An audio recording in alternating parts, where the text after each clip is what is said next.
ಇದೆಲ್ಲ ಹೆಣ್ಮಕ್ಳು ಮೋಡಿ ಮಾಡಿ ಓಟಿಗೋಸ್ಕರ ಕಣ್ರಿ ಕೊಟ್ಟಿದ್ದು. ಅವರು ಫ್ರೀ ಕೊಡಕ್ಕೆ ಏನ್ ಅವ್ರ ಅಪ್ಪ ಮನೆದ ಏನ್ ಸಿದ್ದರಾಮಯ್ಯ ದುಡ್ದನ್ನೇನ್ರಿ ಅಲ್ಲ. ಈಗ ಸಿದ್ದರಾಮಯ್ಯ ಮಾಡಿದ್ದಾರೆ, ಹೆಂಗಸರು ಸೀರೆ ಸೆರಗಿಡ್ಕೊಂಡ್ರು, ಎಲ್ಲರಿಗೂ ಹೆಂಗಸರು ದುಡ್ಡು ಕೊಟ್ರು. ನೀವ್ ಎಷ್ಟ್ ದಿವಸ ಬದುಕ್ತೀರಾ? ನೀವು ಒಂದ್ ದಿವಸ ಸಾಯ್ತಿರ್ರಿ.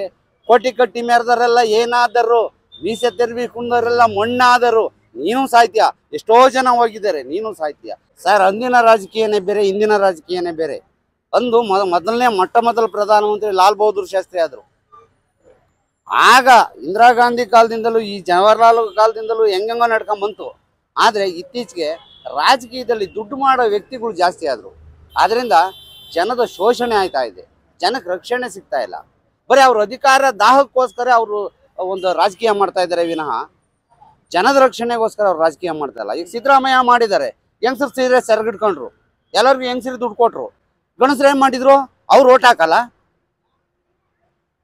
ಆಮೇಲೆ ವೋಟರ್ ID ಇದು BPL ಕಾರ್ಡು ಮನೆ ಹೆಂಗಸರಿಗೆ ರಾಜಕೀಯಕ್ಕೆ ಅಂತ ಅಂದ್ಬಿಟ್ಟು ಮನೆ ಯಜಮಾನಿಗೆ ಅಧಿಕಾರ ಕೊಟ್ರು.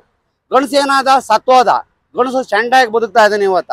ಆದ್ರೂ ಗಣಸರು ತಿಳ್ಕೊಂಡೇ ಇಲ್ಲ, ಆದ್ರೂ ಅವ್ರಿಗೆ ಓಟ್ ಹಾಕ್ತಾವ್ರೆ ಹೆಂಡ ಕುಡ್ದು. ಅದಕ್ಕಿಂತ ಇಂಥ ರಾಜಕೀಯ ಮಾಡೋದ್ಕಿಂತ ಇವರೆಲ್ಲ ಮನೇಲಿರೋದು ಉತ್ತಮ ಅಂತ ಅನಿಸ್ತದೆ. ಇಂಥ ರಾಜಕೀಯ ಮಾಡಬಾರ್ದು ರೇ. ದುಡ್ಡು ಕೊಟ್ಟು ಕೊಂಡ್ಕೊಬೇಡ್ರಿ, ನಿಮ್ಮ ವ್ಯಕ್ತಿತ್ವ ಮೇಲೆ ನಿಮ್ಗೆ ಕೆಲಸ ಮಾಡಿ ಕೊಂಡ್ಕೊಳ್ರಿ ಜನನ. ಆದ್ರೆ ನೀವು ದುಡ್ಡು ಕೊಟ್ಟು ಕೊಂಡ್ಕೊತಾ ಇದ್ದೀರಾ. ನೀವು ಬರೀ ದುಡ್ಡಿನಿಂದ ಕೊಂಡ್ತಾ ಇದ್ದೀರಾ. ನೀವು ಹೋಗ್ಬೇಕಾರೆ ಹೊತ್ಕೊಂಡೋಯ್ತೀರೇನ್ರಿ ದುಡ್ಡು ಮಡಗಿರೋದ್ನೆಲ್ಲ? ಅದೆಲ್ಲ ಮಣ್ಣಾಗಿ ಹೋಯ್ತದೆ. ನೀವು ಸಂಪಾದನೆ ಮಾಡಿರೋ ದುಡ್ಡು ಯಾವುದೂ ಇರಲ್ಲ. ಆದ್ರೂ ನೀವು ತಿನ್ನಲ್ಲ, ಈ ತಿನ್ನೋ ಜನಕ್ಕೂ ಬಿಡಲ್ಲ. ಯಾಕ್ರಿ ಇಂಥ ಬಂಡವಾಳ ಬಾಳ್ತೀರಾ ಈ ರಾಜಕೀಯ ಹೊಲಸ ರಾಜಕೀಯ ಮಾಡ್ಕೊಂಡು?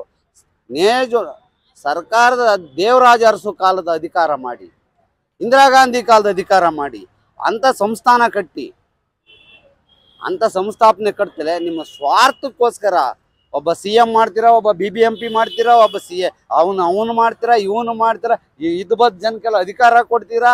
ಯಾಕೆಂದ್ರೆ ನಿಮ್ಮ ಸೀಟ್ ಕಿತ್ತೋಯ್ತದೆ ಅನ್ನೋದು ಭಯ ಅಷ್ಟೇ.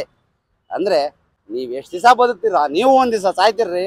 ಕೋಟಿ ಕಟ್ಟಿ ಮೆರೆದವರೆಲ್ಲ ಏನಾದರು, ಮೀಸೆ ತೆರವಿ ಕುಂದವರೆಲ್ಲ ಮಣ್ಣಾದರು, ನೀನು ಸಾಯ್ತೀಯ. ಎಷ್ಟೋ ಜನ ಹೋಗಿದ್ದಾರೆ, ನೀನು ಸಾಯ್ತೀಯ. ಪ್ರಯೋಜನ ಇಲ್ಲ ಅಂತ ಅಧಿಕಾರ ಮಾಡಬೇಡಿ. ಸಮಾಜಕ್ಕೆ ಅನುಕೂಲವಾಗಂಥದ್ದನ್ನ ಮಾಡಿ ಸಾಯಿರಿ. ಝಾನ್ಸಿ ರಾಣಿ ಲಕ್ಷ್ಮೀಬಾಯಿ, ಮದಕರಿ ನಾಯಕ, ಕಿತ್ತೂರು ರಾಣಿ ಚೆನ್ನಮ್ಮ, ಇಂಥ ರಾಜಕೀಯ ಮಾಡಿ, ಇಂಥ ಹೊಲಸ ರಾಜಕೀಯ ಮಾಡಬೇಡಿ ಅಂತ ಹೇಳಕ್ ಇಷ್ಟಪಡ್ತೀನಿ. 5 ಭಾಗ್ಯಗಳನ್ನ ಕೊಟ್ಟಿದ್ದಾರೆ, ಅದ್ರ ಬಗ್ಗೆ ಏನ್ ಹೇಳ್ತಾರೆ? 2,000 ರೂಪಾಯಿ ತಿಂಗಳಿಗೆ. ರೇ, ಇದೆಲ್ಲ ಹೆಣ್ಮಕ್ಳು ಮೋಡಿ ಮಾಡಿ ಓಟಿಗೋಸ್ಕರ ಕಣ್ರಿ ಕೊಟ್ಟಿದ್ದು. ಅವರು ಫ್ರೀ ಕೊಡಕ್ಕೆ ಏನ್ ಅವ್ರ ಅಪ್ಪ ಮನೆದ ಏನ್ ಸಿದ್ದರಾಮಯ್ಯ ದುಡ್ದನ್ನೇನ್ರಿ? ಕೂಲಿ ಮಾಡೋಣ, ಬೆವ್ರು ಸುರ್ಜನ, ಕಷ್ಟ ಬಿದ್ದನ, ಮನೆಯಿಂದ ದುಡ್ಡು ತಂದು ಕೊಡ್ತಾ ಇದ್ದಾನ?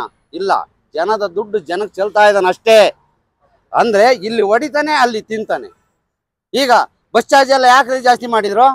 1 to 2 ಬಸ್ ಚಾರ್ಜ್ ಆಯ್ತು. ಲೇಡೀಸಿಗೆ ಫ್ರೀ ಮಾಡಿದ್ರು, ಜೆಂಟ್ಸಿಗೆ ಎಷ್ಟಾಯ್ತು? ಡಬಲ್ ಆಯ್ತು. ಇದನ್ನೆಲ್ಲ ಯಾಕೆ? ಆಮೇಲೆ ಇವನು ಕುಮಾರಸ್ವಾಮಿ, ನಾನು ಸರಾಯಿ ನಿಲ್ಸ್ಬಿಟ್ಟು ಸಂಸ್ಥಾನ ಉದ್ಧಾರ ಮಾಡ್ತೀನಿ ಅಂತ ಹೋದ. 5 ರೂಪಾಯಿಗೆ ಇದ್ದಿದ್ದ ಸರಾಯ 20 ರೂಪಾಯಿ ಸರಾಯಿ ಮಾಡಿದ್ರು. 20 ರೂಪಾಯಿ ಸರಾಯಿಗೆ ಈಗ 100 ರೂಪಾಯಿ ಕ್ವಾರ್ಟರ್ ಮಾಡಿದ್ರು ಸಿದ್ದರಾಮಯ್ಯನ ಸರ್ಕಾರದಲ್ಲಿ. ಈಗ ಇವರು ಇದನ್ನೆಲ್ಲ ಏರ್ಸ್ಕೊಂಡೇ ಹೋಯ್ತಾ ಇದ್ದಾರೆ. ಎಲ್ಲಿ ಉದ್ಧಾರ ಮಾಡಿದ್ರು ಇವರು? ಕುಡಿಯೋದು ಬಿಡ್ಸ್ಯಾರಾ? ಇಲ್ಲ. ಕುಡಿಯೋದು ಬಿಡ್ತೀನಿ ಅಂತ ಅವ್ರು ಹೇಳಿದ ಆಶ್ವಾಸನೆ ಯಾವ್ದಾರ ನಡೆದಿದ್ಯಾ? ಇಲ್ಲ. ಅಂದ್ರೆ ಪ್ಲಾಸ್ಟಿಕ್ ನಿರ್ವಹಣೆ ನಾನು ಮಾಡ್ತೀನಿ ಅಂದ್ರು, ಪ್ಲಾಸ್ಟಿಕ್ ನಿಷೇಧ ತರ್ತೀನಿ ಅಂದ್ರು, ಅದು ಯಾವ್ದಾರ ಆಗಿದೆಯಾ? ಇಲ್ಲ. ಇವತ್ತು ಪ್ಲಾಸ್ಟಿಕ್ ಪ್ರಪಂಚ ನಡೀತಾ ಇದೆ. ಆ ವಸ್ತುವಿನಲ್ಲಿ ಹೊಟ್ಟೆನಲ್ಲಿ ಕಟ್ಟಿಕೊಂಡಾಗ ಮಾತ್ರ, ಒಂದು ಡಾಕ್ಟರ್ ತೋರಿಸಿದಾಗ ಮಾತ್ರ ಹೇಳ್ತಾರೆ. ಅದು ಬಿಟ್ರೆ ಇವ್ರದ್ದು ಅದೇ ಆಟ, ಅದೇ ರಾಗ, ಅದೇ ಹಾಡು. ಕೋತಿ ಕೈಲಿ ಗುರುಗಂಜಿ ಕೊಟ್ಟಂಕಂಡ್ರಿ, ಇವ್ರ ಕೈಲಿ ಅಧಿಕಾರ ಕೊಟ್ಟಿರೋದು ಅಷ್ಟೇ. ಅದು ತಿರುಗಿಸಿ ನೋಡ್ಕೊಂಡು ಅದೇ ಕೆಂಪು ಕೈತಿ ಅಂತದೆ, ಹಿಂದೆ ಕಪ್ಪಾಗಿರೋದು ಅದು ಗೊತ್ತಾಗಲ್ಲ. ಅವ್ರು ಕಪ್ಪಾಗಿರೋದು ಅವ್ರಿಗೆ ಗೊತ್ತಿಲ್ಲ ಅಷ್ಟೇ. ನಾನು ಹೇಳಕ್ ಇಷ್ಟಪಡ್ತೀನಿ. ಇನ್ನೊಂದು, ಯಾರು CM ಯಾರು ಮಾಡಿದ್ರೆ ಅವ್ರು ಚೆನ್ನಾಗಿತ್ತು ಅಂತ? ಇಲ್ಲ, ದೇವರಾಜ ಅರಸು ಆಗಿನ ಕಾಲದಲ್ಲಿ ನಾವು ಕಾಣಂಗೆ ದೇವರಾಜ ಅರಸು, ರಾಮಕೃಷ್ಣ ಹೆಗಡೆ, ಕರ್ನಾಟಕದ ಮುಖ್ಯಮಂತ್ರಿ ಆಗಿದ್ದ ಫೇಮಸ್ ಮುಖ್ಯಮಂತ್ರಿಗಳಂದ್ರೆ ಅವರು ಧರ್ಮವಾದ ಆಡಳಿತ ಮಾಡಿದಾರೆ ಅವರು. ಇವಾಗಿನ ಪ್ರೆಸೆಂಟ್ ಅಲ್ಲಿ ಇರೋರು ಯಾರಾದ್ರೂ ಈಗ ಬೇರೆ ಪಕ್ಷದವರಾಗಿರ್ಬೋದು? ಸ್ವಾಮಿ, ಎಲ್ಲರೂ ಕಳ್ರೆಯ. ಈಗ ಯಾರನ್ನು ಒಳ್ಳೇನು ಅಂತ ಹೇಳೋಣ? ಅಲ್ಲ, ಎಲ್ಲರೂ ಕಳ್ರೆ, ಯಾರು ಒಳ್ಳೇನು ಅಂತ ಹೇಳೋಣ? ಒಳ್ಳೆ ಹುಡುಕಿರು ಸಿಗ್ತಾ ಇಲ್ವೇ ನನಗೆ? ಒಳ್ಳೆತನ ಇದ್ರೆ ಅದು ಕಣ್ಣಿಗೆ ಕಾಣ್ತದೆ. ಅದನ್ನ ಇಲ್ಲಿ ಟಿವಿನಲ್ಲಿ ಹೇಳೋವಂಥದ್ದಿಲ್ಲ, ನಾನು ಹುಡುಕಿ ನೋಡೋವಂಥದ್ದಿಲ್ಲ, ಅದು ಕಣ್ಣಿಗೆ ಕಾಣ್ತದೆ ಒಳ್ಳೆತನ ಅಲ್ವಾ.